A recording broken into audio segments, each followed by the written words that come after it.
Shalom, selamat pagi jemaat dikasih Tuhan. Kembali lagi kita berjumpa dalam renungan pagi.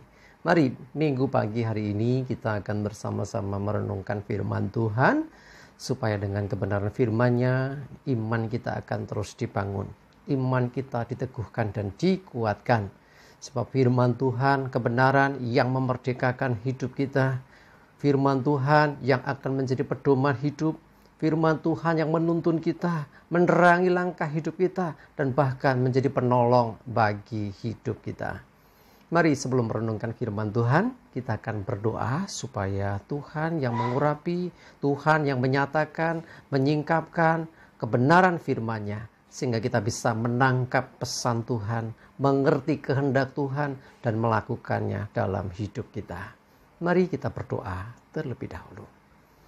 Bapa di surga, pagi hari ini Tuhan, di minggu pagi ini kami kembali lagi menaikkan puji syukur kami kepadamu atas segala kebaikan-Mu, atas begitu besar kasih setia, rahmat dan anugerah-Mu, segala berkat dan kemurahan-Mu, perlindungan, penyertaan, bahkan pertolongan-Mu dalam hidup kami. Terima kasih ya Tuhan. Pagi ini kami akan merenungkan firman-Mu. Mari Tuhan, singkapkan, nyatakan kebenaran firman-Mu. Dan urapilah kami, sehingga kami bisa menangkap pesan-Mu, mengerti kehendak-Mu, dan melakukan firman-Mu di dalam kehidupan kami. Terima kasih ya Tuhan. Di dalam nama Tuhan Yesus, kami bersyukur dan berdoa. Amin. Mari sama-sama kita membuka Alkitab kita. Renungan pagi hari ini sampaikan dari Lukas 6 ayat 47 sampai 49. Saya bacakan.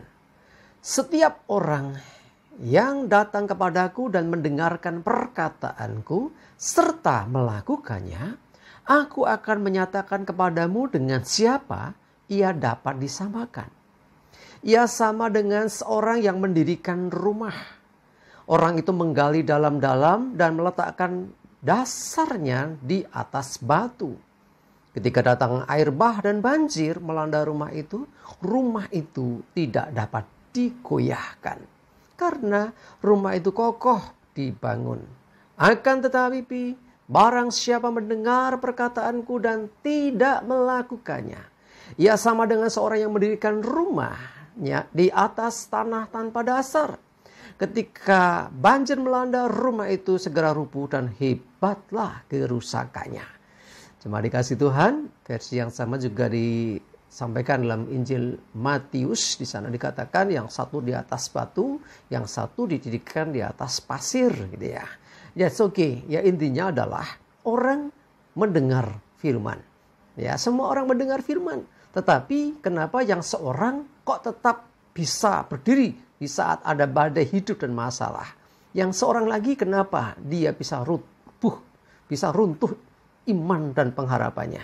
Nah, digambarkan ini ya, orang yang mendengarkan akan perkataan atau firman Tuhan dan melakukannya.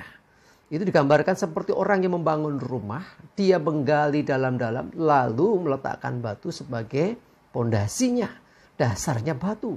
Sehingga ketika dibangun, selesai, ya rumah itu diuji dengan badai, dengan banjir. Dan ternyata dia masih tetap kokoh berdiri sebab pondasinya kuat.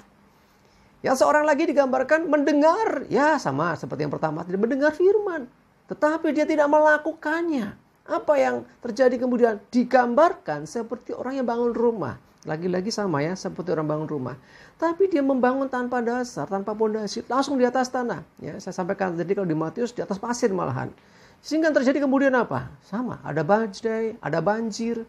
Yang terjadi kemudian rumah itu rubuh dan hebatlah kerusakannya. Ngeri sekali kerusakannya. Jemaat dikasih Tuhan, sama-sama mendengar. Ya, sama-sama mungkin ke gereja, sama-sama dengar firman Tuhan. Yang seorang dia tetap teguh ketika menghadapi masalah, yang lainnya goyah dan rubuh imannya. Kenapa demikian? Karena yang seorang mendengarkan dan melakukan apa yang dikatakan oleh firman itu. Yang seorang hanya mendengar saja. Ya, masuk telinga kiri, keluar telinga kanan gitu ya.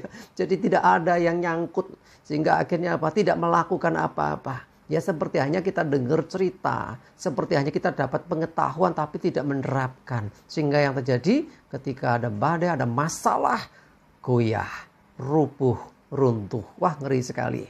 Mari jemaat dikasih Tuhan, kita orang percaya semestinya apa yang kita dengar yaitu firman-Nya itu jangan berhenti di mendengar saja, tetapi harus sampai kita melakukan. Dengan kita melakukan firman Tuhan, seperti kita sedang membangun sebuah bangunan atau rumah di mana dasarnya itu batu karang yang kuat, batu yang keras, sehingga ketika badai datang tidak akan rubuh. Sementara yang satunya lagi mendengar tanpa melakukan, ya sama juga bohong. Apa bedanya dengan orang yang di luar sana yang tidak mengenal Tuhan? Ya dengar juga mungkin, tapi nggak pernah melakukan. Boro-boro melakukan, percaya saja tidak. Sehingga bangunannya tidak kuat. Jemaat dikasih Tuhan, mari saya mengajak kita semua miliki iman yang teguh dengan cara apa? Melakukan apa yang kita dengar, yaitu firman-Nya.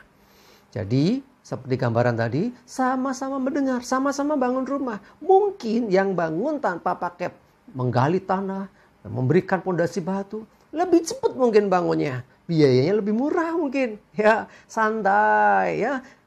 Menjalani hidupnya dengan santai, semaunya sendiri. Tetapi begitu ada masalah, jatuhlah dia. Tetapi yang satu berjuang, bayar harganya luar biasa. Ya, orang bangun, gali pondasi itu nggak gampang. Kasih batu lagi, lebih lama lagi, berat juga. Tetapi lihatlah, yang kelihatannya sulit di awal justru menjadi bangunan yang kuat. Demikian iman kita. Kalau kita melakukan firman, mungkin tidak mudah. Ya, firman Tuhan kadang kita nggak mengerti, tetapi kita mau melakukannya. Mungkin tidak mudah juga yang harus kita kerjakan, tetapi dengan penuh keyakinan, dengan percaya akan kebenaran itu, maka pada waktunya akan teruji. Setiap kita orang Kristen yang mendengarkan firman, yang datang ibadah, semua juga diuji dengan badai dan masalah dalam kehidupan masing-masing. Lihat siapa yang tetap kokoh berdiri, siapa yang rubuh akhirnya. Mari saya mengajak kita semua, jadilah seorang yang bijaksana, yang mendengarkan firman-Nya dan melakukannya. Seperti orang membangun rumah dengan dasar yang kuat, menggali tanah, memberikan batu pondasi, sehingga bangunan kita kuat. Dengarkan firman dan mulai renungkan dan lakukan dalam hidupmu. Sehingga engkau akan menjadi pribadi yang kokoh dan tidak tergoyahkan oleh badai. Amin. Kita berdoa. Tuhan, terima kasih, kami bersyukur untuk firman-Mu. Kami percaya Tuhan, seperti dikatakan firman-Mu, kami mau jadi orang-orang yang mendengarkan firman-Mu dan melakukannya dalam hidup kami. Sehingga kami seperti orang yang membangun rumah. Kami gali tanah, kami tanam pondasi batu yang kuat. Sehingga bangunan kami kuat, iman kami kuat. Sekalipun ada banjir, ada badai, kami tidak goyah. Sebab kami berdiri di atas dasar iman kami, yaitu Tuhan Yesus Kristus yang menjadi kekuatan kami. Terima kasih Tuhan, kiranya Roh Kudus menolong kami dan memampukan kami menjadi pelaku firman. Terima kasih, kami berdoa menyerahkan hari ini hidup kami, aktivitas kami, juga ibadah kami. Mohon tuntunan penyertaan Tuhan. Jauhkan celaka mara bahaya, berikan sehat kuat, damai sejahtera dan berkat Tuhan menyertai kami semua. Terima kasih, dalam nama Tuhan Yesus kami bersyukur dan berdoa. Amin. Mari jemaat dikasih Tuhan, semangat terus, jangan lupa ibadah. Tuhan Yesus memberkati. Amin.